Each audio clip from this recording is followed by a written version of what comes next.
अच्छा हाँ paper question paper इसमें है क्या? तो फिर अपन कैसे करें वापस? ये एक बार तो डाल दी पीडीएफ मैंने।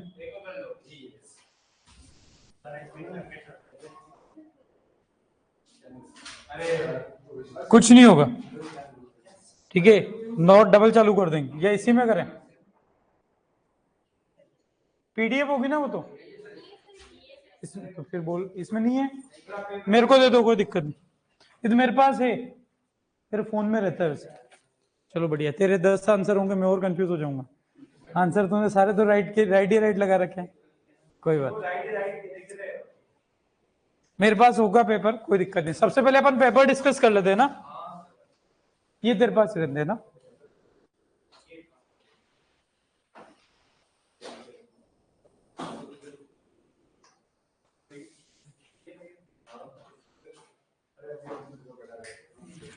Good evening everyone.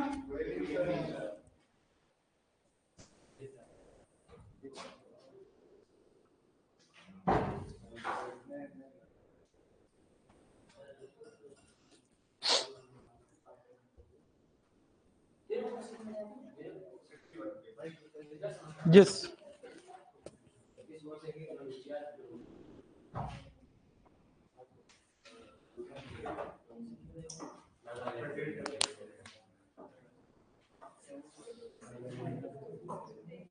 Nagaland college कैसी है?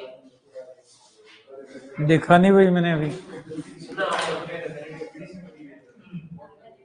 कहीं भी चले जाओ एफिलेटेड होना चाहिए, कोई चिंता वाली बात नहीं, मस्त रहो अपनी मेहनत, क्योंकि वो डिग्री देंगे। जॉब में आप तब लगोगे जब आप खुद एफर्ट्स करोगे।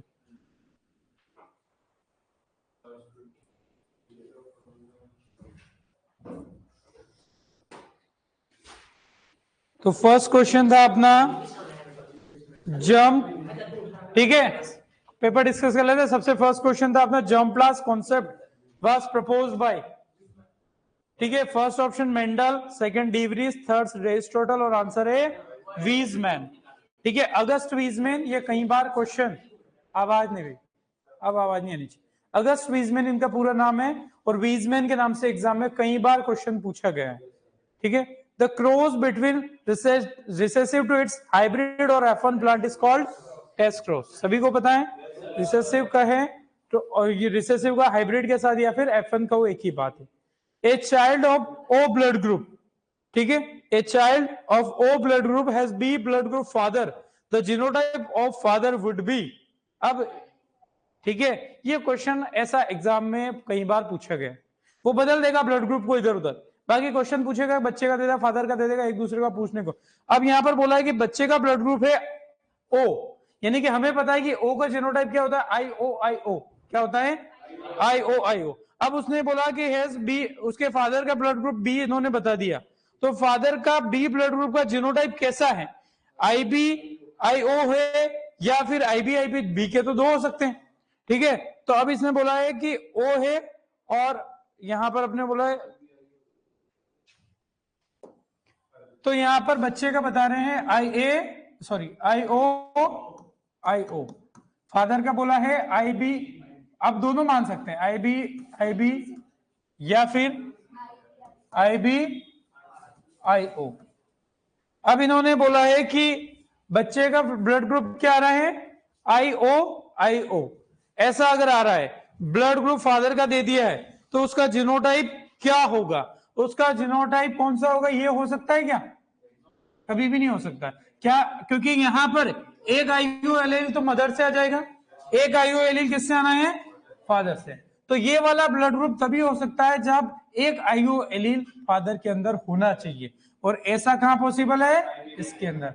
आंसर क्या जाएगा, IBIO। ऐसा एग्जाम में क्वेश्चन कई बार पूछा गया, तो आपको ऐसे लिख के ही देखना पड़ेगा, दोनों जीनोटाइप लिख के देख लेना, फिर आपको देखना कि क्या एलील अपने को चाहिए, उस अकॉर्डिंग आंसर देना पड़ेगा, ठीक है। तो डी आंसर यहां पर सही है। रेस्ट्रिक्शन एंड एंडोन्यूक्लियस जो एंजाइम होता है आपका, उसका काम क्या होता है, cut the DNA molecular at specific site, इसे मॉलिक्यूलर सीजर भी कहते हैं। क्या कहते हैं, मॉलिक्यूलर सीजर। जो बात मत करो, सुन लो, है ना, वो आपने कर लिया पेपर में, अब तो अपन अपने को सही आंसर पे ध्यान देना है। मॉलिक्यूलर सीजर कहा है, और ये क्या करेगा, डीएनए को कट करेगा स्पेसिफिक साइट पर, इसलिए इसको मॉलिक्यूलर सीजर भी कहते हैं। ए फंक्शनल कॉम्प्लेक्स, ये थोड़ी सी मैंने क्वेश्चन उसी से ले लिया है, पूरी बात आपको वहां नहीं लिखवाई थी। A functional complex comprising a cluster of genes including a structural gene, a promoter gene, an operator gene and a regulator gene was discovered by. ये पूरी बात क्या है, ये है आपका ओपेरॉन मॉडल के लिए बोला गया है, ठीक है। ये पूरी बात किसको बता रही है, ओपेरॉन मॉडल। और आपका ओपेरॉन मॉडल किसने दिया था, जैकब एंड मोनोड ने। उसमें क्या होता है कि एक आपका जो कई सारे जीन मिलकर आपके वो कंप्लीट वहां पर उसको जीन रेगुलेशन करवाते हैं। तो वो अपन ने ज्यादा डिटेल बात नहीं की थी, लेकिन ये क्वेश्चन के थ्रू मैंने ये चीज डाल दी है कि इस तरीके से आपके ओपेरॉन के अंदर स्ट्रक्चरल जीन होता है, प्रमोटर जीन होता है, ऑपरेटर जीन होता है और रेगुलेटर जीन भी होता है। और ये मॉडल किसने दिया था, जैकब एंड मोनोड ने दिया था। Who postulated the chromosomal theory of inheritance, Sutton and Boveri. ठीक है, सटन एंड बोवेरी का कई बार क्वेश्चन आता है, तो ये भी अपने को ध्यान रखना है सीधा सा। Nobel prize for the concept of jumping genes was awarded to Barbara McClintock, जो है आपके जंपिंग जीन्स जिन्हें ट्रांसपोजोन्स कहते हैं, जो कि मेज के अंदर देखने को मिलते हैं। एक के साइंटिस्ट है, उसके अंदर डिस्कवरी की बात करो, टर्म की बात करो, या नोबेल प्राइज जिनको मिला बारबेरा मैकक्लिंटॉक, और इन्हें लेडी मेंडल के नाम से भी जाना जाता है। यानी कि कोई भी मतलब पूरी जेनेटिक्स में कोई लेडी ऐसी साइंटिस्ट जो मेंडल के बराबर उपाधि रखती है, तो वो यही, ये लेडी है, जेंट्स नहीं है, बारबेरा मैकक्लिंटॉक, ध्यान रहेगा। Barr body is associated with sex chromosome of female, sex chromosome of male, autosome of female, autosome of male, sex chromosome of female. आपको जब भी बार बॉडी की संख्या निकालनी है, नंबर निकालना है, तो जितने आपके एक्स क्रोमोसोम होते हैं उसमें से एक माइनस कर देंगे। अगर आपके नॉर्मल फीमेल में कितनी बार बॉडी होती है, 1, क्योंकि एक्स क्रोमोसोम कितने होते हैं, 2, तो जितना एक्स क्रोमोसोम होगा उसमें से एक माइनस कर दोगे, उतना नंबर ऑफ बार बॉडी। ठीक है, ध्यान रहेगा। मेल में बार बॉडी क्यों नहीं होता है, एक्स एक ही है, एक में से एक गया 0, तो मेल के अंदर बार बॉडी होती है क्या, नहीं, इसलिए क्या सेकंड आंसर हो सकता था क्या, नहीं, तो first answer sex chromosome of female. Linkage was first studied by Bateson and Punnett. Bateson and Punnett ने कौन से प्लांट पे स्टडी करते हुए बताया था लिंकेज को, लैथायरस ओडोरेटस, स्वीट पी लैथायरस ओडोरेटस पे इन्होंने सबसे पहले, और अपन ने ये भी बात की थी कि कंप्लीट और रिपल्सिंग फेज भी इन्होंने ही डिस्कवर किए थे, इन्होंने ही बताए थे, है ना। ये अपने को ध्यान रखना। Distance between 2 nucleotide pairs of DNA is, ठीक है। अब अपने को यहां पर आपको बताया था कि कंफ्यूजन कहां होगा, जब नैनोमीटर भी दे देगा, एंगस्ट्रॉम भी दे देगा, ठीक है। तो आपको सीधा सा ध्यान रखना है कि दो के बीच की दूरी एंगस्ट्रॉम में पड़ी थी 3.4 एंगस्ट्रॉम, तो हमेशा एंगस्ट्रॉम से छोटी यूनिट होती नैनोमीटर, तो एक पॉइंट पीछे चले जाना, तो आंसर हो जाएगा 0.34 नैनोमीटर। किसी ने बोला सर ये लिंकेज का आंसर मॉर्गन क्यों नहीं होगा, मॉर्गन ने डिस्कवर किया था, वो किया था आपके किसके अंदर, ड्रोसोफिला में, और बैटसन एंड पुनेट से काफी बाद में किया था। तो यहां पर क्वेश्चन में बोला गया था first studied by, first studied, इन्होंने ना कोई प्लांट बोला ना ड्रोसोफिला बोला, सबसे पहले स्टडी तो किसने किया था, बैटसन एंड पुनेट ने। उसके बाद है sometimes the starting codon GUG in place of AUG, GUG normally codes for, देखो सीधा सा ध्यान है कि सिंपली आपका स्टार्ट कोडोन होता है वो एयूजी होता है, ठीक है, अपन ने याद रखने के लिए दोनों को याद रखा था, आओ जी जाओ जी। ठीक है, एयूजी जो होता है अपना स्टार्ट कोडोन होता है, लेकिन कभी कभी जीयूजी जो कोडोन है वो भी स्टार्ट कोडोन का काम करता है। तो जब भी ये स्टार्ट कोडोन का काम करेंगे तब तो मिथ्योनिन को कोड करेंगे, लेकिन ये नॉर्मली क्या कोड करता है, वैलिन को करता है। ध्यान रहेगा, लिख रखा था अपन ने, और क्वेश्चन यहां से ये अपन ने एग्जाम मैक्सिमम क्वेश्चन एग्जाम के पूछे हुए, आपको चिंता करने की जरूरत नहीं है। ठीक है, anti parallel strand in DNA due to, नहीं, हाइड्रोजन बॉन्ड एंटी पैरेलल कैसे बनाएगा? हाइड्रोजन बॉन्ड तो क्या कर रहा है? एंटी पैरेलल का मतलब क्या हुआ? फॉस्फोडाइस्टर बॉन्ड की वजह से होगा। ठीक है, anti parallel strand in DNA due to. ठीक है, एंटी पैरेलल का मतलब मैं ये नहीं कह रहा हूं कि एडेनिन के सामने थाइमिन आएगा, साइटोसिन के सामने ग्वानिन आएगा, ऐसा कह नहीं रहा हूं। मैं तो कह रहा हूं 5 to 3 और 3 to 5 उसकी जो डायरेक्शन एंटी पैरेलल और कॉम्प्लीमेंट्री, आप जो कह रहे हो वो कॉम्प्लीमेंट्री की बात कर रहे हो। ठीक है, तो एंटी पैरेलल एक स्ट्रैंड 5 to 3 होता है, दूसरा 3 to 5 होता है। ऐसा किस वजह से होता है? फॉस्फोडाइस्टर बॉन्ड की वजह से होता है। अच्छा क्वेश्चन है। 70 वैलिन आंसर है उसका, लिखवा रखा आपको। नॉर्मली जो आपका जीयूजी कोडोन होता है वो वैलिन को ही कोड करता है, वो मिथ्योनिन कोड तब करता है जब वो स्टार्ट कोडोन की तरह बिहेव करता है, तो उसका अपन ने लिखा हुआ है ना। ये आपका जो फॉस्फोडाइस्टर बॉन्ड वाला अच्छा क्वेश्चन है। ठीक है, हमने लास्ट टेस्ट में क्वेश्चन दिया था, वो पोलैरिटी का दिया था। ठीक है, कि उसके लिए अपन ने क्वेश्चन ऑलरेडी पूछा था, which is soluble RNA, hnRNA, rRNA, mRNA, tRNA. TRNA को हमने सोल्यूबल आरएनए भी कहा था, ट्रांसफर आरएनए। ठीक है, इन आरएपीडी, ये क्वेश्चंस जो हैं अच्छे क्वेश्चन से एग्जाम में पूछे हुए हैं, जो मार्कर के जितने भी क्वेश्चन हैं। In RAPD the primer consist of 10 nucleotide sequence होती है आरएपीडी में। ठीक है, एग्जाम में कई बार पूछा हुआ क्वेश्चन। और ये लास्ट के जो मार्कर के क्वेश्चन है, आपको बता दूं, मैंने जो क्वेश्चन उठाए हैं बीएचयू के एग्जाम से उठाए। मेरी मर्जी हो जहां से उठा लेता हूं मैं, वो तो अभी बता दिया, अगली बार मेरी अगली। ठीक है, इसलिए लिए क्योंकि आपके पीजी से अच्छे क्वेश्चन बीएचयू में आते हैं और आपके पीजी में आने की पॉसिबिलिटी रहेगी, इसीलिए अपन ने ऐसा किया है। तो in RAPD the primer consist of 10 nucleotides. ठीक है, दूसरा बोला है, और मार्कर में ज्यादा टेंशन लेनी नहीं, याद ही करना है। A selectable marker is used to, आपको सेलेक्टेबल स्कोरेबल मैंने बताया था, identify gene for the desired trait in alien organism. किसी भी ऑर्गेनिज्म के अंदर डिजायर्ड ट्रेट आपका पहुंचा या नहीं पहुंचा, उसको पता लगाने के लिए ही मार्कर का यूज करते हैं।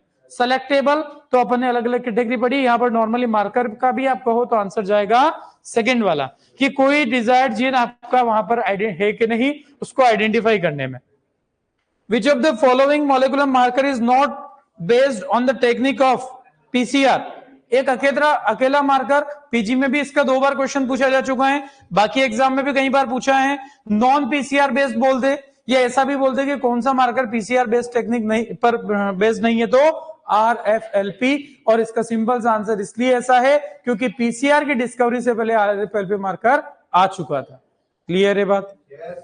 Which one of the following analysis is the basis of genetic mapping? कौन सा, याद रखना पड़ेगा, देखो सीधा सा, कौन सा बेसिस है जेनेटिक मैपिंग का, जीन मैप बनाने का? और आपको मैंने बताया भी है, जीन मैप यानी कि 2 जीन के बीच के डिस्टेंस, 2, ठीक है, पूरा उसका अपना ही लॉजिक काम आएगा, कोई रटना नहीं। जेनेटिक मैप बनाना है तो 2 जीन के बीच की डिस्टेंस चाहिएगी, और डिस्टेंस किससे पता चलेगी? लिंकेज से या फिर क्रॉसिंग ओवर से। तो यहां पर सेकंड ऑप्शन है लिंकेज एनालिसिस। लिंकेज के अंदर हमने पढ़ा था जितना % क्रॉसिंग और उतनी ज्यादा सेंटीमॉर्गन में डिस्टेंस होगी, तो इसलिए लिंकेज एनालिसिस बहुत जरूरी होगा आपको कभी भी जेनेटिक मैप या जीन मैप बनाना है। क्लियर है बात? पीछे पांचों सही, बढ़े आगे। Which one of the following enzyme used in tilling? मैंने टिलिंग की फुल फॉर्म बताई थी, इको टिलिंग का बताया होगा, और ये एक एंजाइम, ये क्वेश्चन बीएचयू के अंदर पूछा गया था इसलिए मैंने डाला सेल 1। सेल 1 जो है वो आपके एंजाइम टिलिंग टेक्नोलॉजी के अंदर यूज होता है। टिलिंग का क्वेश्चन एक आधा एग्जाम में बनता है, फुल फॉर्म का बन जाता है, वो ऑलरेडी मैंने आपको लिखवा दिया था, और ये क्वेश्चन बनाया तो इसको मैंने डाल दिया, नीचे दे ही रखा फुल फॉर्म का भी। ये भी पूछा हुआ क्वेश्चन है, what is the extended form of tilling? देखो फुल फॉर्म आड़ी टेढ़ी करके कुछ भी बना दिया। सही आंसर क्या है? सही आंसर क्या है? First aid, targeting induced local lesions in genome. अब सब में एक एक शब्द का ही फेर किया है, इधर उधर चेंज एक ही वर्ड किया है। आप जब चारों को पढ़ोगे तो दिमाग वैसे भी सही आता ही गलत हो जाएगा। वो इतना अपना कंफ्यूजन, जीन था, जीनोम था, लेजन था कि कुछ और था, तो कंफ्यूज हो जाते हो। तो पहला आंसर सही है। टारगेटेड या targeting induced local lesions in genome, tilling का फुल फॉर्म ध्यान रखना है। Which one of the following effect is fixable? कौन सा फिक्सेबल? एडिटिव जो है आपका फिक्सेबल रहेगा, डोमिनेंस एपिस्टेसिस नॉन फिक्सेबल में था।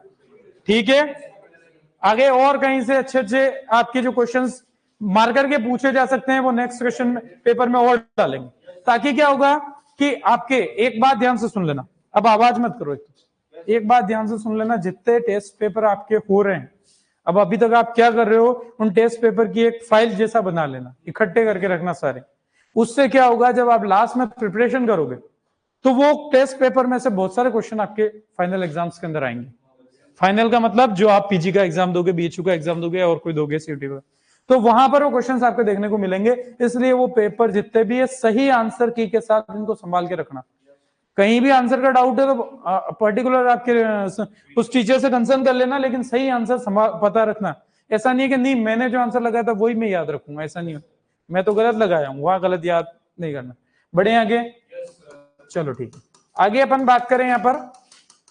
तो अपनी बात चल रही थी क्रोमोसोम की स्ट्रक्चर की, ठीक है, और क्रोमोसोम स्ट्रक्चर की अगर हम बात करें तो हमने दो तीन चीजें देखी थी। सबसे पहला देखा था सेंट्रोमियर, जिससे हम क्या कहते हैं, प्राइमरी कॉन्स्ट्रिक्शन कहते हैं। तो सेंट्रोमियर जो था वो आपके डायग्राम में ये क्लियरली विजिबल है, प्राइमरी कॉन्स्ट्रिक्शन जिसे कहते हैं।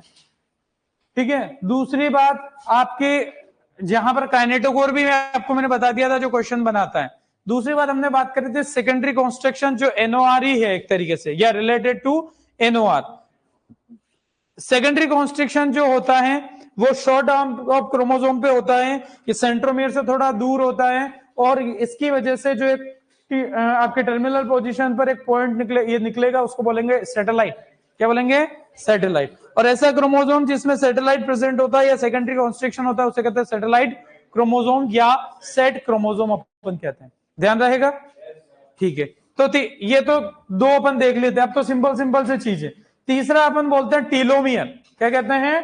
टीलोमियर। बहुत सारे डायग्राम में मैंने आपको दिखाया था, टीलोमियर क्लियरली विजिबल हो जाता है। जैसे यहाँ देख रहे हो ये डार्क पोर्शन दिखा रखा है ग्रे कलर का, ये सेंटर में नहीं, जो टर्मिनल एंड पे, टीलो मतलब टर्मिनल एंड पे। तो टीलोमियर कहां होता है? Terminal end of chromosome is called telomere. अभी अपन लिख लेंगे, ठीक है। दूसरी बात, यहां पर एक चीज अपन ध्यान रखेंगे जिसे कहते हैं मैट्रिक्स। क्या कहते हैं? मैट्रिक्स। मैट्रिक्स अगर अपन देखें तो इस क्रोमोसोम में ही अंदर जिस तरीके से, अरे पीछे तुम्हारा हाल ठीक है, थोड़ी देर क्लास में ध्यान दे दो यार, सही है। फोन ऑन रख देना, पानी आने पीना हो तो पी लो, लेकिन इधर थोड़ा सा है ना, बार बार तुम लोग आवाज करते हो। तो मैट्रिक्स जैसे कि आपको बताया था मैंने कि आपके सेल के अंदर साइटोप्लाज्म होता है, माइटोकॉन्ड्रिया के अंदर मैट्रिक्स होती है, क्लोरोप्लास्ट के अंदर स्ट्रोमा होता है, उसी तरीके अंदर से क्रोमोसोम के अंदर जो कुछ भी भरा हुआ है उसे अपन कह देंगे मैट्रिक्स। क्या कहेंगे? मैट्रिक्स। दूसरी बात, इसमें क्या होता है कि आपके थ्रेड लाइक स्ट्रक्चर दिखेगी, थ्रेड लाइक जो आपको स्ट्रक्चर दिखेगी, या ये सीधे से थ्रेड लाइक स्ट्रक्चर देखने को मिल रही है, उसे बोलते हैं क्रोमोनीमा। क्या कहते हैं? क्रोमोनीमा। नीमा मतलब thread like, nematode, thread like आप इसीलिए कहते हो। तो क्रोमोनीमा थ्रेड लाइक। और ये देखो जैसे थ्रेड है, थ्रेड पे कुछ गांठें बनी हुई दिख रही, ठीक है, इसमें आपको दिखेगी नहीं क्योंकि डार्क है, ठीक है। तो अब ये क्या होता है कि उस क्रोमोनीमा पर जीन जो होते हैं वो आपके बीड्स लाइक, अपन कहते हैं बीड्स ऑन स्ट्रिंग, धागे पर जैसे गिठान हो, उसी तरीके से क्रोमोनीमा पर आपको जो देखने को मिलेंगे क्रोमोमियर। क्या दिखेंगे? क्रोमोमियर। अभी अपन लिख रहे हैं वो डेफिनेशन। और लास्ट चीज है यहां पर क्रोमोसोम की, यानी कि मैट्रिक्स जिस मेम्ब्रेन से या जिस कवरिंग से ढका होगा उसे कहता है पेलिकल कहते हैं। क्या कहते हैं? पेलिकल। तो ये चार चीजें जो है अपन एक एक करके और आगे बात कर लेते हैं स्ट्रक्चर में। तो फर्स्ट यहां पर थर्ड देख रहे थे, फर्स्ट सेकंड बात कर चुके थे, थर्ड है टीलोमियर। आप एक बार बिना आवाज के इसको नोट कर लो, ताकि वापिस एक बार और बता दूंगा, समझा दूंगा। टीलोमियर होता है terminal region of a chromosome,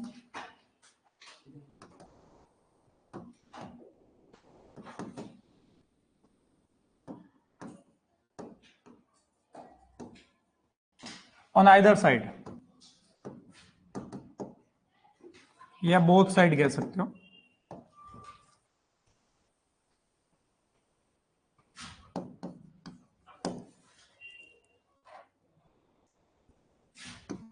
क्रोमोनीमा,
साथ में बोल देंगे। बिल्कुल है ना, बताते हैं, एक सेकेंड।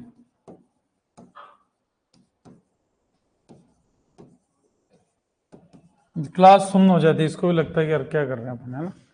ठीक है, टीलोमियर क्या होता है? Terminal region of a chromosome on either side, chromosome की दोनों साइड पर जो टर्मिनल पोर्शन होता है उसे टीलोमियर कहते हैं। Chromonema, thread like structure in chromosome and chromatid, chromosome या क्रोमेटिड के अंदर जो थ्रेड जैसे स्ट्रक्चर है वो क्रोमोनीमा है। क्रोमोमियर क्या है? Linearly arrange bead like structure found on the chromonema. अभी बताते हैं आपको डायग्राम में कि जो क्रोमोनीमा पर गांठ जैसे स्ट्रक्चर है क्रोमोमियर है। मैट्रिक्स क्या है? वो मटेरियल क्रोमोसोम के अंदर जिसमें क्रोमोनीमा धसी हुई होती है, एम्बेडेड होती है, और मैट्रिक्स को चारों तरफ से कवर करने वाली शीट को कहते हैं पेलिकल। क्या कहते हैं? पेलिकल। नोट कर लें इसको।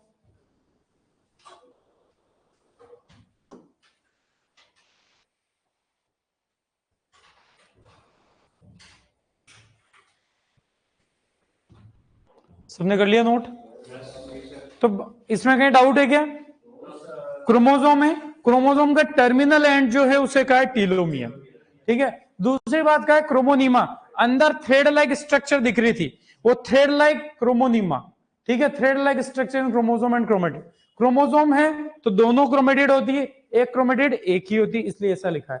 क्रोमोमियर, उस थ्रेड लाइक स्ट्रक्चर पे जैसे धागे में गिठान लगाते अपन, वैसे ही आपको बीड्स लिखेगी गिठान जैसी, तो वो लीनियरली अरेंज लाइन से जो बीड्स दिख रही है, गांठें दिख रही है, ठीक है, बीड्स लाइक स्ट्रक्चर क्रोमोनीमा के ऊपर, उसे कहते हैं क्रोमोमियर। क्रोमोनीमा जिस मटेरियल के अंदर धसा हुआ है उसे कहा है मैट्रिक्स, और मैट्रिक्स जिस शीट से, जिस कवरिंग से ढकी उसे कहेंगे पेलिकल। ध्यान रहेगा। तो ये थी आपकी क्रोमोसोम की स्ट्रक्चर जो अपन ने लगभग बात कर ली थी। बढ़े आगे, चलो कुछ दो तीन स्पेशल पॉइंट बात करते अपन आगे बढ़ते हैं। तो एक तो यहां से क्वेश्चन आता है कई बार कैरियोटाइप का, एग्जाम के अंदर क्वेश्चन पीजी के अंदर भी पूछा जा चुका है, स्पेशल पॉइंट्स करके। कैरियोटाइप, तो जो लैंग्वेज है वो लैंग्वेज वही लिखवाता हूँ जो आपकी पीजी के एग्जाम में आई थी, और वो बड़ी फेमस है, तो एग्जाम में आने की पॉसिबिलिटी उसी पे रहती है। तो क्या होता है, phenotypic appearance of all chromosome, phenotypic appearance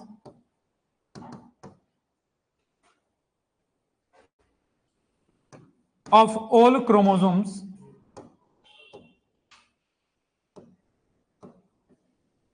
phenotypic appearance of all chromosomes in a particular species.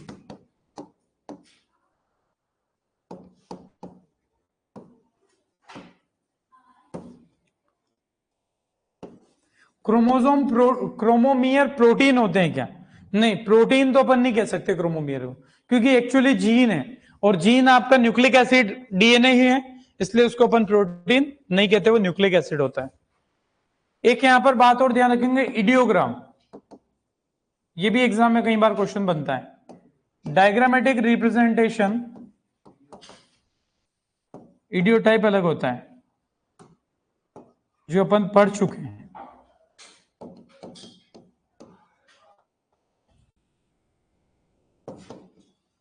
Diagrammatic representation of A karyotype of an individual, या रिप्रेजेंटेशन ऑफ कैरियोटाइप, सिंपल सा कह दो।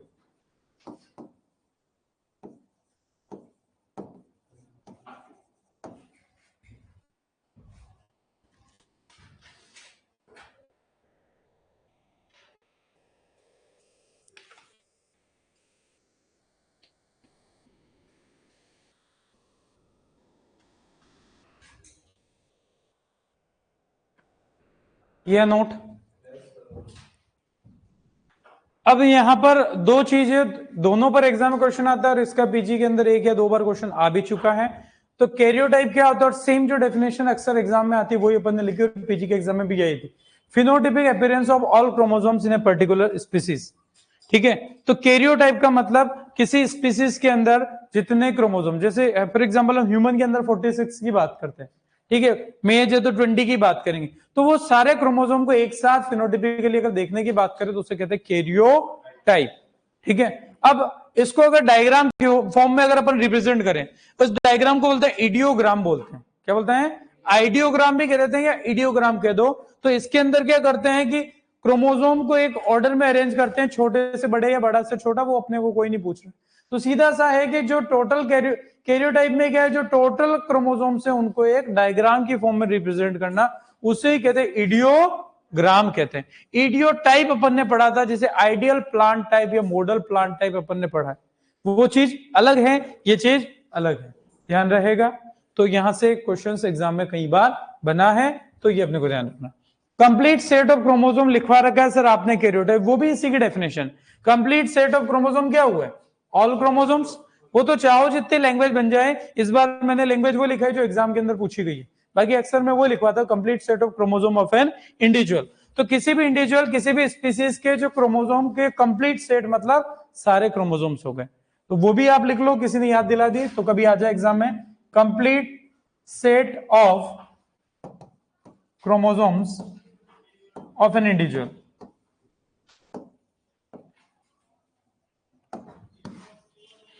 उसे भी कह देते कैरियोटाइप। दोनों ही डेफिनेशन इंपॉर्टेंट है, एग्जाम में कोई सी पूछ सकते हैं, पहली ज्यादा पॉपुलर है, और अक्सर मैं भी सेकंड वाली आपको लिखवाता हूं, इस बार मैंने चेंज कर दी थी, बाकी दोनों का मीनिंग सेम ही है।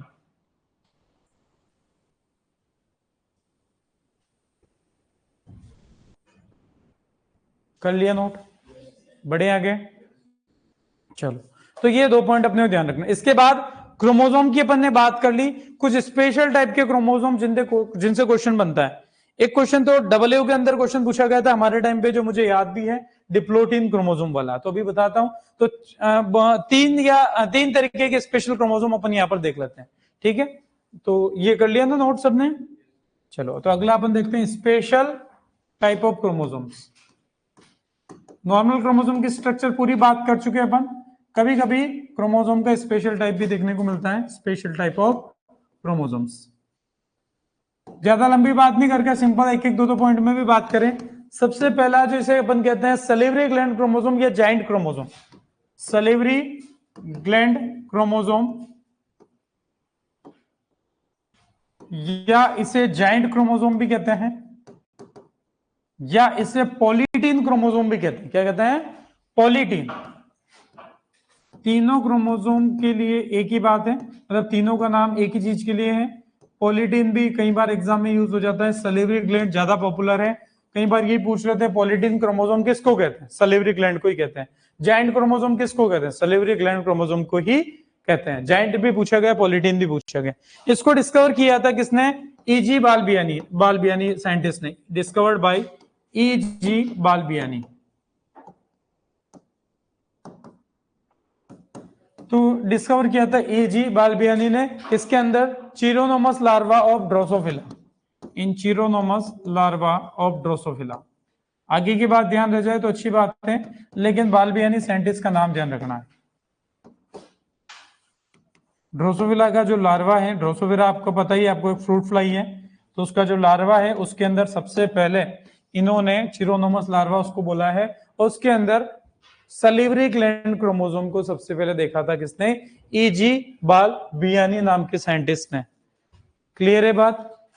इसे पॉलीटीन क्रोमोसोम क्यों कहते हैं? क्योंकि इसमें बहुत सारी क्रोमेटिड होती है। तो मैं यहां पर सिंपल से लग सकता हूं, number of chromatid is very high. Number of chromatids is very high. और बहुत ज्यादा क्रोमेटिड होती है। नॉर्मली क्रोमोसोम में कितनी होती है? 2 क्रोमेटिड होती है। इसमें कितनी है? कई सारी है, इसीलिए इसको बोलते हैं पॉलीटीन क्रोमोसोम। ध्यान रहेगा, जनरली क्रोमोसोम में कितनी क्रोमेटिड होती है? 2। और जब क्रोमेटिड का नंबर जब बहुत ज्यादा हो तो उसे पॉलीटीन कह देते हैं। तो ये अपने को ध्यान रखना है। ये किससे रिलेटेड है? Concern with metamorphosis, concern with metamorphosis and moulting. Metamorphosis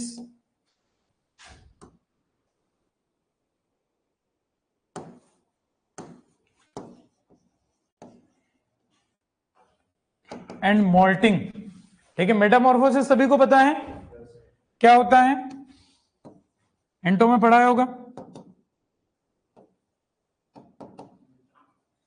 अरे बताओ ना, ये सर भी तो कहा है तुमने।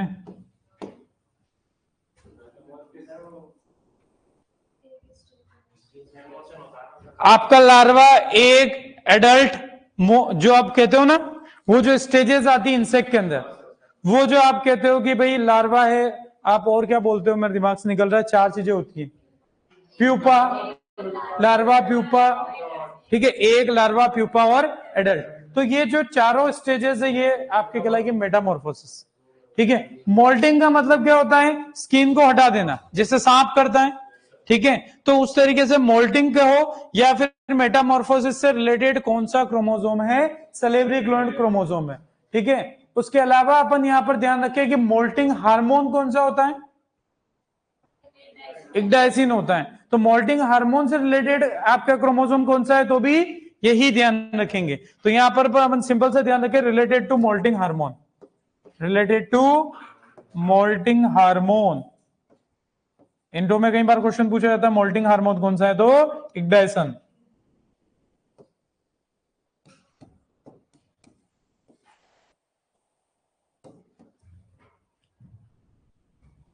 ठीक है, हालचाल तेरे? ठीक है, अभी लगा मुझे कुछ तेरा गड़बड़ है ना, चोरी पकड़ी गई तेरी। चलो ठीक है, नोट कर लो इसको फटाफट से। तो मोल्टिंग से रिलेटेड, मेटामॉर्फोसिस से रिलेटेड जो क्रोमोसोम होता है वो सलीवरी ग्लैंड, उसी का नाम जाइंट क्रोमोसोम, उसी का नाम पॉलीटीन क्रोमोसोम। और पॉलीटीन क्रोमोसोम बोला क्योंकि इसमें क्रोमेटिड का जो नंबर है वो 2 से ज्यादा है, इसलिए इसको पॉलीटीन क्रोमोसोम बोला। इसको डिस्कवर करने वाले साइंटिस्ट हैं ईजी बालबियानी।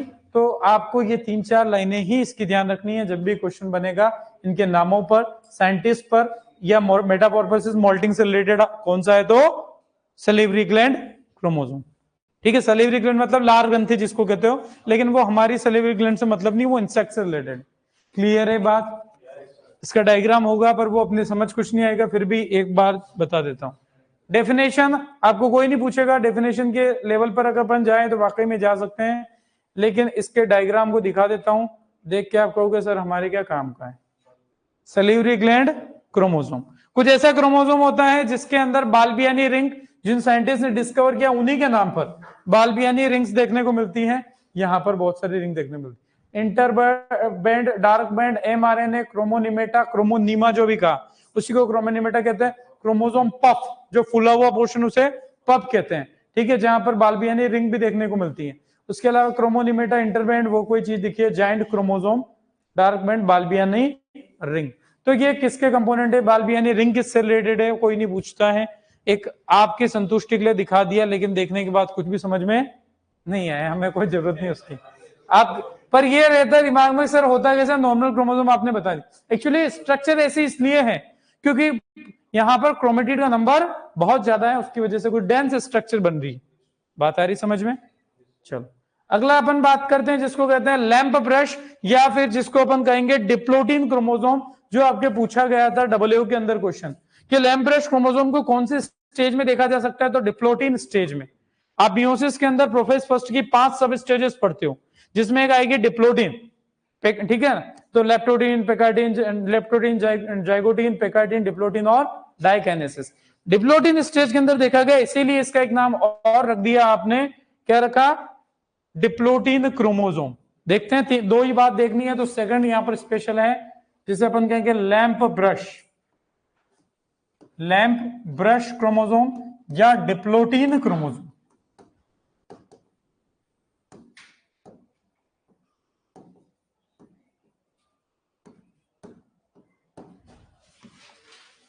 तो सीधी सी बात, एक तो किसको डिस्कवर किया, किसने किया? इसके साइंटिस्ट इतने पॉपुलर नहीं है, लेकिन फिर भी ध्यान रख लेते हैं, बाल्बियानी तो इंपॉर्टेंट है।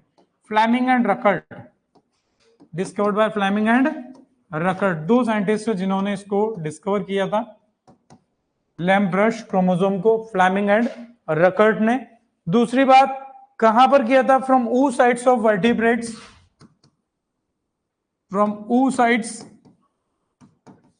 ऑफ वर्टिब्रेट्स, वर्टिब्रेट में भी amphibia, vertebrates, amphibia, during diplotene stage.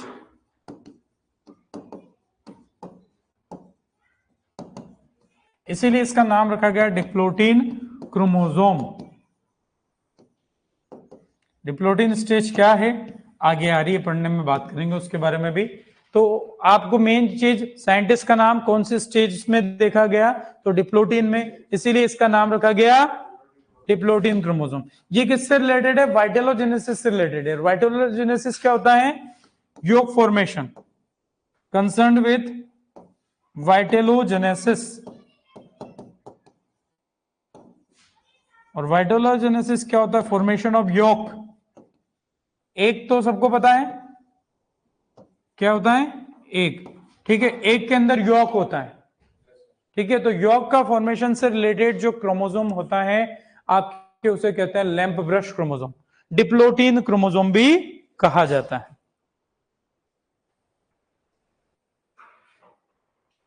ध्यान रहेगा।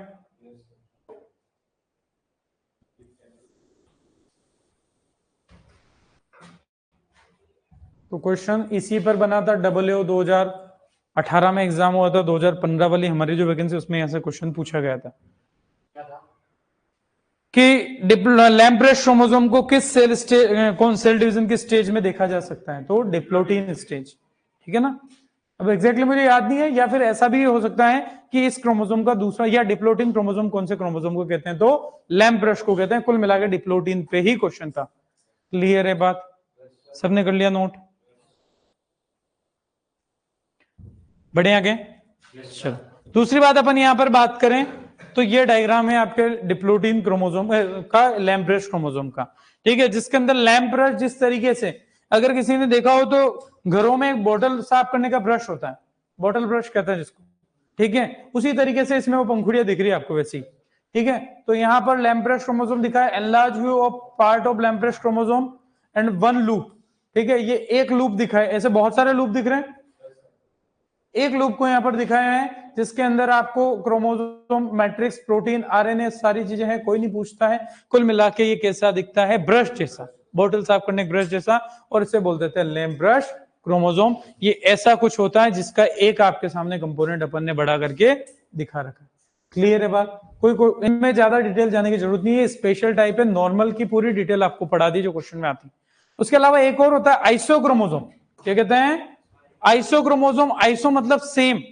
जब आपके क्रोमोसोम की दोनों क्रोमेटिड आइडेंटिकल होती हैं तो उसे अपन कहते हैं आइसो। तो इसका एक अपन तीसरा करके लिख भी देते हैं, आइसोक्रोमोसोम। इसको अपन क्रोमेटिड के बजाय कहेंगे आर्म्स। अभी देखते हैं आइसोक्रोमोसोम। बड़ा आसान से इसको कैसे बनता है वो भी बता देंगे। When both arms of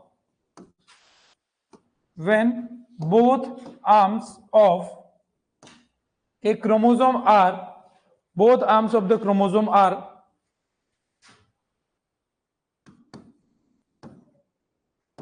genetically identical or same, genetically identical or same।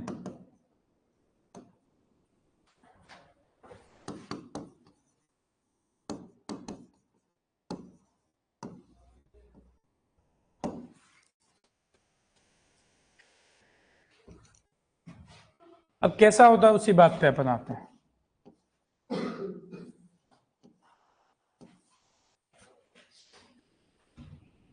ठीक है, एक तो हमेशा पता होना चाहिए कि क्रोमेटिड में और आर्म्स में क्या फर्क है। क्रोमेटिड इसको लॉन्गिट्यूडनली डिवाइड किया जाए, ठीक है, और इस तरीके से जो इस लाइन के दोनों तरफ की चीजें दिख रही है वो इधर वाली एक क्रोमेटिड, उधर वाली दूसरी क्रोमेटिड, जो दोनों पर जुड़ती किस जगह पर है? सेंट्रोमियर पर। बाकी दोनों अपने अपने अलग रहती है। अब बात आती है आर्म की। अब एक क्रोमेटिड में कितनी आर्म होती है? 2। ये क्रोमेटिड इधर वाली, यानी कि मैं किसी एक क्रोमेटिड का एक डायग्राम बना देता हूं, ऐसा ही होगा। ऐसी कितनी है अपने पास? 2 है। तो ये जो इसकी एक आर्म, ये दूसरी, एक लॉन्ग होती है, एक शॉर्ट होती है, ठीक है। एक पी आर्म और एक क्यू आर्म आप कहते हो। अब यहां पर लॉन्ग और शॉर्ट नहीं है, ये आइडेंटिकल है। ये कैसी है? आइडेंटिकल है। तो ये आइडेंटिकल आर्म आपको देखने को कब मिल सकती है? जब कोई मेटासेंट्रिक क्रोमोसोम में लॉन्गिट्यूडनल डिवीजन हो जाए। मेटासेंट्रिक क्रोमोसोम में लगभग आपका जो सेंट्रोमियर का होता है मिडिल में होता है, तो दोनों आर्म लगभग सेम होती हैं। तो ऐसे केस में अगर मेटासेंट्रिक क्रोमोसोम है उसमें लॉन्गिट्यूडनल डिवीजन हो जाए तो आपको जो क्रोमोसोम मिलेंगे वो कैसे मिलेंगे? आइसोक्रोमोसोम, जिनके दोनों आर्म सेम होंगे। तो ये अपन यहां पर एक बात ध्यान रख सकते हैं। डायग्राम बनाओ तो ठीक, नहीं तो कोई जरूरत नहीं है। तो मैं ऐसा एक बात और लिख सकता हूं, obtained by longitudinal division in metacentric chromosome. पहली लाइन इंपॉर्टेंट है क्वेश्चन के हिसाब से, फिर भी दूसरी एक और बता दी, obtained by longitudinal division in metacentric chromosome. बाकी एग्जाम में क्वेश्चन कई बार पूछा जाता है इसकी डेफिनेशन पर। आइसोक्रोमोसोम, ठीक है, when both the arms of the chromosome are genetically identical और सेम। जब क्रोमोसोम की दोनों आर्म बराबर होती हैं, पी और क्यू, कोई छोटी नहीं कोई बड़ी नहीं, ऐसा क्रोमोसोम कहलाएगा आइसोक्रोमोसोम कहलाएगा। ध्यान रहेगा। बड़े आगे जितना पढ़ो उसमें चीजें, लेकिन जो जितनी अपने काम की उतनी बता रहा हूं, इसलिए उस पर अपन ज्यादा डिटेल में नहीं जाएंगे। क्वेश्चन जो अपन लिख रहे हैं उससे बाहर नहीं जाते हैं। पहली बात तो इसका क्वेश्चन इस फर्स्ट डेफिनेशन से ही आ जाता है।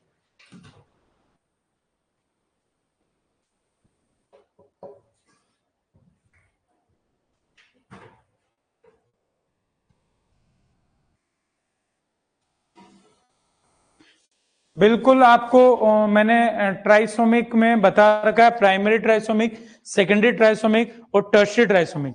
प्राइमरी ट्राइसोमिक में एडिशनल क्रोमोसोम एक जुड़े गए और वो नॉर्मल अगर हैं तो उसे आप कहोगे प्राइमरी ट्राइसोमिक। अगर आपका वहां पर मैंने ये डेफिनेशन वहां भी लिखवाई होगी, जब आपका एक्स्ट्रा क्रोमोसोम जो होता है वो आइसोक्रोमोसोम होता है तो उसे सेकेंडरी ट्राइसोमिक कहते हैं। और जब एक्स्ट्रा क्रोमोसोम आपका ट्रांसलोकेटेड क्रोमोसोम होता है तो उसे अपन कहते हैं टर्शियरी। मैंने लिखवा रखी है बात, है ना। तो ये क्वेश्चन कोई भी था, जिसने भी था, बड़ा अच्छे से उसको याद आ गया। बढ़े आगे, ठीक है। आगे अपन छोटी सी एक बात देखते हैं, जहां पर जीन को अलग अलग टाइप से, क्रोमोसोम की सारी बात अपन ने कर ली। जीन के बारे में ऑलरेडी हम बात कर चुके हैं, जीन क्या होता है। अब जीन को यहाँ सिंपली 3 अलग अलग बेस पर अपन क्लासिफाई करते हैं और जो एग्जाम में क्वेश्चन बनाते हैं उसी चीज पर आ रहे हैं। सबसे पहला तो आपको मैंने बता भी दिया था, रेकॉन, सिस्टोन, म्यूटोन। किसके, ठीक है, क्या बोलता है? रेकॉन, सिस्टोन और म्यूटोन। तो उसी चीज को अपन कर लेते हैं, स्पेशल पॉइंट में ही बात करते हैं। अभी तक तो स्पेशल टाइप ऑफ क्रोमोसोम देखे, वापिस से अपन ले रहे हैं स्पेशल पॉइंट्स। बोले सर ये स्पेशल बड़े हैं, बार बार आते हैं। जो स्पेशल पॉइंट मतलब वो चीज जो हम कहीं पर नहीं पढ़ते, किसी भी टॉपिक में नहीं पढ़ते, उसको कहां पढ़ते हैं? स्पेशल पॉइंट में। तो टाइप्स ऑफ जीन की कुछ बात कर रहे हैं अपन यहां पर, टाइप्स ऑफ जीन्स।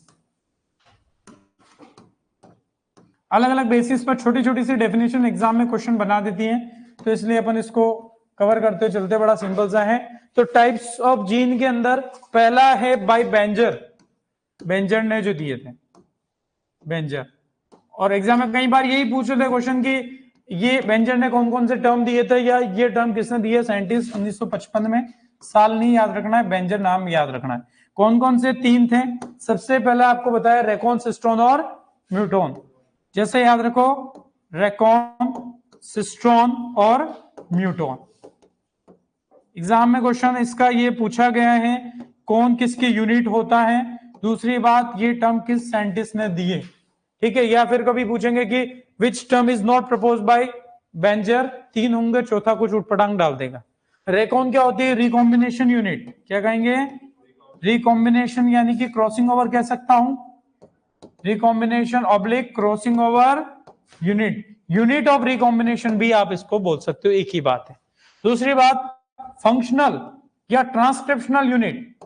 फंक्शनल या ट्रांसक्रिप्शनल यूनिट किसको कहते हो? सिस्ट्रॉन। आपको पता था कि वो डीएनए की सीक्वेंस जो ट्रांसक्रिप्शन में पार्टिसिपेट करती हैं उसे ही क्या कहते हैं? सिस्ट्रोन। लिखा था अपन ने, तो ठीक, इसे अपन ट्रांसक्रिप्शनल यूनिट भी कहते हैं। और म्यूटोन, म्यूटोन मतलब म्यूटेशन। ये तो री से रिकॉम्बिनेशन, म्यू से म्यूटेशन, तो म्यूटेशन यूनिट कह सकते हो। यूनिट ऑफ म्यूटेशन कहो या म्यूटेशन यूनिट, किसे कहते हैं? म्यूटोन को कहते हैं।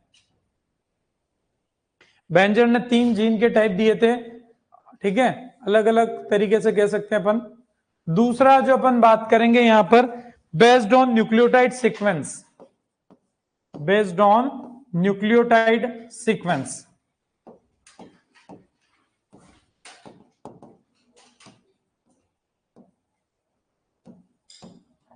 न्यूक्लियोटाइड सीक्वेंस कैसी है जीन के अंदर, उस बेस पर भी अपन 3 टाइप से जीन की बात कर लेते हैं। सबसे पहला कहेंगे नॉर्मल जीन्स, नॉर्मल जीन्स। दूसरे कहेंगे अपन, जिनको अपन कहते हैं यहां पर डिसकंटिन्यूस सीक्वेंस होते हैं, जिनमें स्प्लिट जीन्स, स्प्लिट जीन्स। तीसरे डिफेक्टिव होंगे, तीसरे रहेंगे जो स्यूडो जीन्स होंगे, जिनमें डिफेक्टिव सीक्वेंस दिखेगी, स्यूडो जीन्स। नॉर्मल जीन्स, और सबके डेफिनेशन में एक लाइन कॉमन रह जाएगी, they have continuous sequence of nucleotides, continuous sequence of nucleotides. बताता हूं कैसे। कंटिन्यूअस सीक्वेंस ऑफ न्यूक्लियोटाइड, कोई जीन जिसमें न्यूक्लियोटाइड की कंटिन्यूअस सीक्वेंस होती है। डिसकंटिन्यूअस सीक्वेंस, लगातार सीक्वेंस नहीं मिलेगी न्यूक्लियोटाइड की, डिसकंटिन्यूअस सीक्वेंस ऑफ न्यूक्लियोटाइड। और स्यूडो जीन्स के अंदर होगी defective sequence of nucleotides, defective sequence of nucleotides.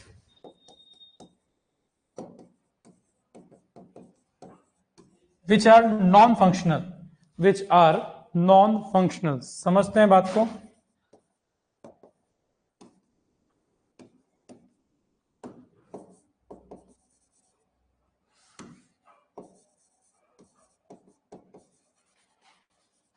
इसमें सेकंड वाले में कहां गया भाई, मिल गया, introns and exons.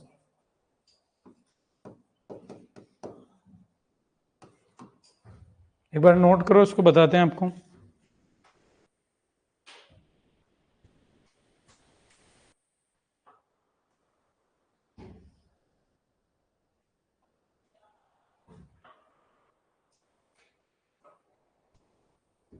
Sir AB blood group का, एबी ब्लड ग्रुप और ओ ब्लड ग्रुप का एंटीजेंस और एंटीबॉडी एक ही होता है? नहीं होता है। जो एबी की एंटीजन होगी, एबी के अंदर आपकी एंटीजन होगी, एंटीबॉडी नहीं होगी। और ओ के अंदर एंटीजन नहीं होगी और एंटीबॉडी होगी। तो ये चीज आपको ध्यान रखनी पड़ेगी, तभी आप कहोगे। तो ब्लड ट्रांसफर कैसे होगा वो सारा मैंने आपको बताया भी था। उसके बाद भी कहीं डाउट रहेगा तो अपन कभी फिर से बात कर लेंगे। पहले आप उसको देखना कि एंटीजन और एंटीबॉडी दोनों में फर्क है। ये किया नोट सबने? अब देखो सिंपल सा है, कि यहाँ पर बेस्ड ऑन न्यूक्लियोटाइड सीक्वेंस, अब आपके कोई जीन नॉर्मल जीन तब कहेंगे जो नॉर्मली अपन पढ़ते आ रहे हैं, जहां पर न्यूक्लियोटाइड की सीक्वेंस है लगातार, और आप कहोगे कि मान लो जैसे ये आपके डीएनए का स्ट्रैंड है, ये आपकी न्यूक्लियोटाइड की सीक्वेंस एडेनिन वाली, थाइमिन वाली, साइटोसिन वाली, ग्वानिन वाली, एडेनिन, थाइमिन, ऐसी कुछ सीक्वेंस मिल रही कंटिन्यूस अगर है जीन के लिए, तो उसे कह दोगे नॉर्मल जीन है। स्प्लिट जीन जहां पर सीक्वेंस डिसकंटिन्यूस मिलेगी, आप जैसा पढ़ते हो स्प्लाइसिंग में आपको बताया था, कुछ इंट्रॉन होंगे, कुछ एक्सोन होंगे, कुछ इंट्रॉन होंगे, कुछ एक्सोन होंगे। इंट्रॉन जो होती है नॉन कोडिंग सीक्वेंस होती है, उनको हम कट करके हटा देते हैं और एक्सोन को जोड़ देते हैं। तो इंट्रॉन एक्सोन वाली बात, की स्प्लिट जीन वाली बात कहां देखने को मिलती है? यूकेरियोट्स में। कहां मिलती है? जहां पर स्प्लाइसिंग हम करते हैं। तो स्प्लिट जीन्स जो होते हैं, जहां पर स्प्लिट मतलब टुकड़ों में डिसकंटिन्यूअस सीक्वेंस मिलेगी, कहीं इंट्रॉन कहीं पर एक्सोन, और कोडिंग सीक्वेंस को एक्सोन कहा जाता है। तीसरा है स्यूडोजीन्स, वो लग रहा है कि जीन है लेकिन वो जीन काम का नहीं है, क्योंकि उनमें जो सीक्वेंस है वो डिफेक्टिव है। जैसी जीन के लिए सीक्वेंस होनी चाहिए न्यूक्लियोटाइड की, वैसी ना होके कुछ गड़बड़ हो रखी, प्रॉपर नहीं है, इसलिए वो कैसे हैं? Non functional. यानी कि इन दोनों में से काम के जो जीन है वो कौन से हैं? फर्स्ट और सेकंड। ये थर्ड वाला तो वास्तव में जीन है ही नहीं। स्यूडो जीन, लग रहा है कि जीन, स्यूडो मतलब आभासी, लग रहा है कि जीन है लेकिन जीन वाला काम उसमें नहीं। क्लियर है क्या बात? ठीक है, आगे एक छोटी सी बात और अपन देखते हैं, based on role in mutation. Same इसी तरीके से म्यूटेशन में जीन का रोल कैसा होता है, उस बेस पे 3 टाइप के जीन और अपन बात कर ले, सबने नोट कर लिया था, ठीक है। तो तीसरा है based on role in mutation.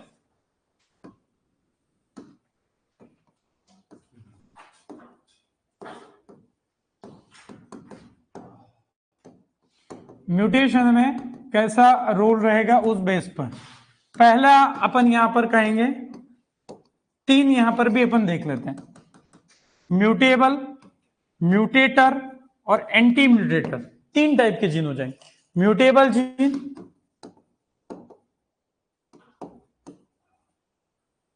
Mutator gene. पहले तो इसके नाम से अपन इसके मीनिंग एंड डेफिनेशन निकालने की कोशिश करते हैं। Mutator gene, anti mutator gene. Anti mutator gene exam में आता है तो फिर सब एक जैसे पढ़ने में लगते हैं, इसलिए अपन इसको समझते हैं। देखो ध्यान से, इधर बिना डेफिनेशन लिखे डेफिनेशन समझने की कोशिश करें पहले, ताकि आपको चिंता नहीं रहे शब्द को। म्यूटेबल जीन, ऐसा जीन जिसमें म्यूटेशन होने की एबिलिटी या कैपेसिटी ज्यादा है, जिसमें म्यूटेशन होने की पॉसिबिलिटी है। म्यूटेबल जीन, ऐसा जीन जिसमें ज्यादा म्यूटेशन होने की पॉसिबिलिटी है। दूसरा म्यूटेटर, ये जीन वो है जो दूसरे जीन में म्यूटेशन को बढ़ाता है। ट्यूटर, ट्यूटर होता है टीचर को बोलते हैं, वो क्या करता है? दूसरों को पढ़ाता है, खुद का सिलेक्शन थोड़ी कर रहा है, वो दूसरों को कर रहा है। उसी तरीके से म्यूटेटर म्यूटेशन बढ़ाने का काम करेगा किसी दूसरे जीन में। एंटी म्यूटेटर, ये म्यूटेशन कम करने का काम करेगा किसी दूसरे जीन में। म्यूटेटर का काम, उल्टा वाला काम कौन करता है? Anti mutator. ये शब्द से हमने डेफिनेशन निकाली, अब अपन लिख लेते हैं, बड़ी आसान सी है। Have higher mutation rate, have higher mutation rate then, have higher mutation rate than others या than other genes।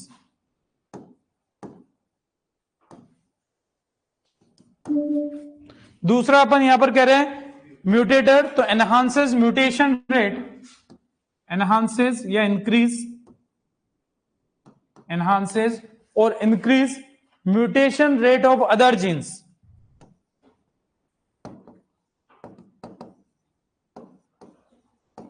Of other gene, ये डिक्रीज करेगा या इनहिबिट करेगा, सही बात है। तो decrease mutation rate of other gene, same definition, increase कर रहा है वो, ये डिक्रीज कर रहा है।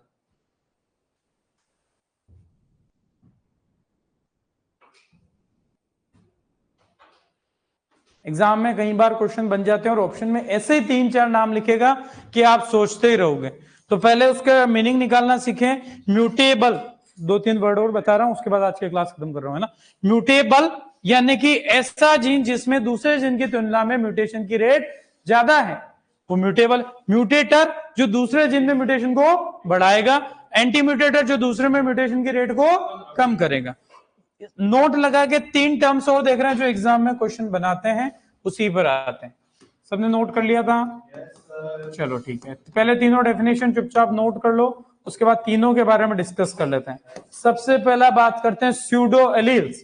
स्यूडो जीन तो हमने बात कर ली, अब देखते हैं pseudo alleles. Pseudo alleles closely linked and functionally related genes. Closely linked and functionally related jeans.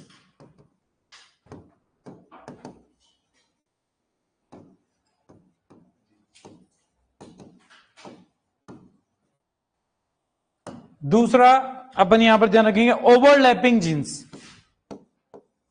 सब एग्जाम के अंदर पूछे गए टर्मिनोलॉजी, और ये आपको अलग से कहीं पढ़ने को नहीं मिलते, इसलिए मैंने एक साथ इनको बात कर ली। Overlapping genes, genes code for more than one protein. Gene code for more than one protein. और तीसरा है जिसे अपन यहां पर कहेंगे आइसो एलील।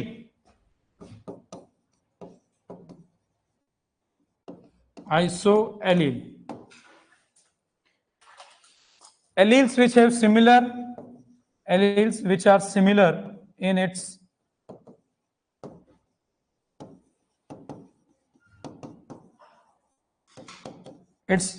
phenotypic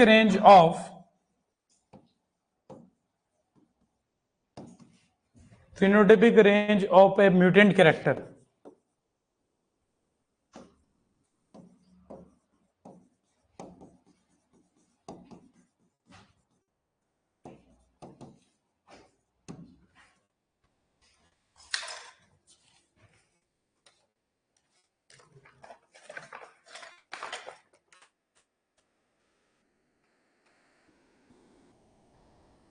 नोट कर लिया क्या? Yes, sir. कर लो एक बार, फिर समझ लेते हैं।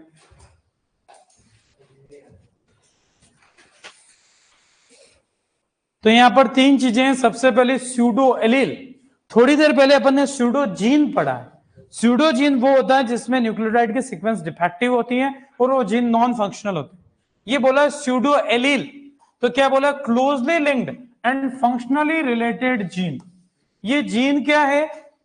क्लोजली लिंक्ड है और आपके उनका फंक्शन भी सेम है। तो आपको लगेगा ऐसे ये वास्तव में जीन है, लेकिन अपने को ऐसा लगेगा कि ये जैसे 2 एलील हैं, क्योंकि दोनों एक ही तरीके के कैरेक्टर के लिए बात करेंगे। जैसे प्लांट हाइट के 2 पढ़े थे, कैपिटल टी स्मॉल टी, एक द्वार को दिखा रहा था, टॉल को दिखा रहा था। तो ये वास्तव में तो 2 जीन है, लेकिन ये इतने क्लोजली लिंक्ड है, लिंकेज हो रखा है इनमें, और इनका फंक्शन भी लगभग रिलेटेड है। तो ऐसा लगेगा कि यार ये कहीं 2 एलील तो नहीं है, पर वास्तव में क्या है? 2 जीन है। तो ऐसा लगता है, इसलिए कहते हैं स्यूडो एलील लगते हैं एलील है, लेकिन ये एलील नहीं होते। Overlapping genes, genes code for more than one protein. वैसे नॉर्मली जीन कितने प्रोटीन को कोड करता है? 1 को करता है, लेकिन कई बार कोई जीन 1 से ज्यादा प्रोटीन को कोड कर दे, ठीक है, उसे ओवरलैपिंग कहते हैं। जैसे मान लो मैं यहां पर बात कर लेता हूं कि ये सीक्वेंस है AUG, ठीक है, फिर आप कहते हो GUG। अब देखो समझना, AUG नॉर्मली किसको कोड करता है? मिथ्योनिन को। किसको कोड करता है? ओवरलैपिंग नहीं होते। वैसे अपन ने कहा था कि कोडोन्स आर नॉन ओवरलैपिंग, लेकिन कभी कभी ओवरलैपिंग हो गए तो यानी कि जी कभी कभी इसका पार्ट होकर GUG भी बन गया और वैलिन को कोड कर दिया, तो ये ओवरलैपिंग जीन कहलाएगा। नॉर्मली नहीं होता है, लेकिन ऐसा कभी कोई जीन 1 से ज्यादा प्रोटीन, यानी कि इसके अंदर ये जी वाला ये दोनों प्रोटीन, दो प्रोटीन बना रहा है, ऐसा नॉर्मली पॉसिबल नहीं होता। लेकिन अगर हुआ तो उसे कहेंगे ओवरलैपिंग जीन्स कहेंगे। ओवरलैप हो गए। तीसरा आइसो एलील, नाम में ये आइसो एलील, दोनों एलील लगभग एक जैसे हैं। Alleles which are similar in phenotypic range of a mutant character. Mutant normally आप रिसेसिव को कहते हो, ठीक है, और डोमिनेंट को आप नॉर्मली क्या कहते हो? वाइल्ड कहते हो। तो किसी भी, आप तो ये म्यूटेंट कैरेक्टर भी छोड़ो, कुल मिला के आपके 2 एलील्स है जिनका सिमिलर फिनोटाइप मिल रहा है, आइसो एलील। आइसो मतलब सेम 2 एलील है जिनका फिनोटाइप कैसे मिल रहा है? सेम, उसे बोलते हैं आइसो एलील। आज जो ये लास्ट में टर्मिनोलॉजी पढ़ाई जाके पढ़ना, क्योंकि जब एग्जाम में बैठोगे सारा मिक्स हो जाएगा। तो अगली क्लास में आते ही वापस रिवाइज कर लेंगे, लेकिन आप एक बार पढ़ के जरूर आना। Okay, thank you. सर एक क्वेश्चन है, the process of heritable structural change in gene is known as mutation. PG के एग्जाम की लैंग्वेज है ये, process of heritable structural change. ठीक है, एक चीज आपको ध्यान रखना, स्ट्रक्चरल क्रोमोसोमल एब्रेशन का हो, न्यूमेरिकल क्रोमोसोमल एब्रेशन का हो, वो म्यूटेशन के ही टाइप माने जाते हैं, क्रोमोसोम के अंदर चेंज। और ये जो इन्होंने डेफिनेशन लिखी है, process of heritable change in genes, इसे क्या कहते हैं? म्यूटेशन ही कहते हैं। हेरिटेबल और चेंज मतलब म्यूटेशन। Okay, thank you.